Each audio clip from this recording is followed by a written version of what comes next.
Hi everyone, it's Neel Raithatha, also known as the Wax Whisperer. Thank you for tuning in to my latest video. Apologies, it's been a few days since I've uploaded. It's just been very busy at the clinic. Loads of stuff going on behind the scenes, so I do apologise. It's not a very long video, but I don't have much time this evening, so I thought I'll upload this short and sweet one. It's of a client who attended last week with very severe otalgia. So otalgia is earache in the right ear. They've been using a cotton bud, and what has happened is that this piece of wax has been lodged medially, so towards the eardrum, and it was a very solid, hard piece of wax. The patient had been using some drops to soften it, but it hadn't really had much effect on first appearance anyway.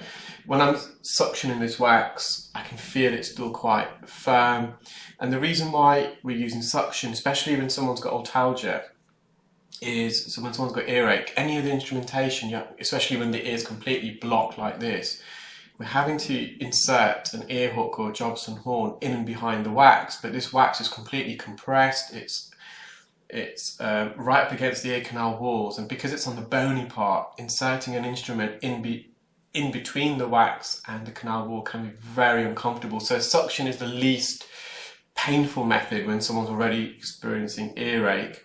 However, it was just extremely hard. I did try my best with suction, but the wax was just too solid.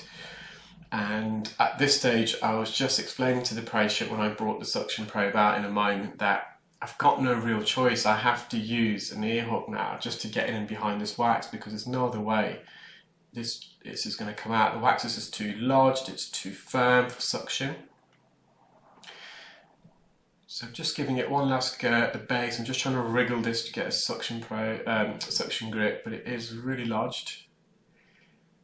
So just looking at the top, you can see how compressed it is. The wax is right up against the ear canal wall, but I had no choice. Fortunately, however, this top part, the roof of the ear canal, the wax is a bit softer. It's a bit of a eureka moment. I thought, oh wow, brilliant. So I managed to get in and behind and lever this wax forwards laterally. So when we say laterally, it means towards the entrance of the ear canal. You can tell this wax has been in the ear for a long time just by the colour. It's very dark, it's oxidised. So if you think about an apple or an avocado, as soon as you slice and cut into an apple or avocado, it oxidises and turns into a browny dark black colour. Same with earwax. Fresh earwax is quite a light shade of brown, and over time it oxidises the longer it's been in the ear, and it turns into a black colour. So we can see the eardrum there, and in a moment I am going to have a still image and I'm going to annotate it. I'm going to put a circle around it so you can see the part of the eardrum I'm making reference to. But the eardrum is bulged. Now the patient reports previously having a perforation many years ago, and the perforation had healed. So the eardrum consists of three membranes really. You've got the outer lateral membrane, which is composed of the skin, that same skin that lines the medial part of the ear canal, the bony part, which is about 0.01 millimeters. It's very thin. Sorry, 0.1 millimeters.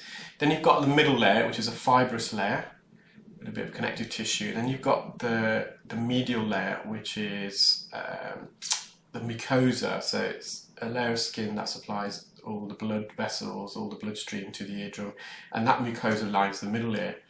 When you get a perforation, all three membranes perforate, but typically when it heals, it's just the middle membrane, the fibrous layer, that heals. You can see there I've annotated that. So that part of the eardrum it's thin, it's weakened because she's had a previous perforation, and she's been reporting to blowing her nose over the last couple of days. She's had a bit of a cold. So when you blow your nose, you force air up your nasal cavity up the eustachian tube, which is a connecting tube behind your middle ear, and in your middle ear, should I say, behind your eardrum to the back of the nose. The eustachian tube regulates the air pressure. So this patient's been having a bit of a cold, blowing her nose, forcing air up the nose, up the eustachian tube into the middle ear. So there's excessive pressure in the middle ear, which causes the eardrum to inflate slightly, and that's why you got that bulge. So we just recommended some nasal decongestion sprays just to relieve any blockage at the back of the nose, try to unblock the eustachian tube.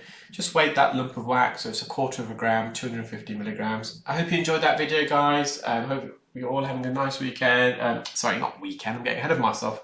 Nice evening, and wherever you are in the world, you're keeping well and safe. Thank you, bye.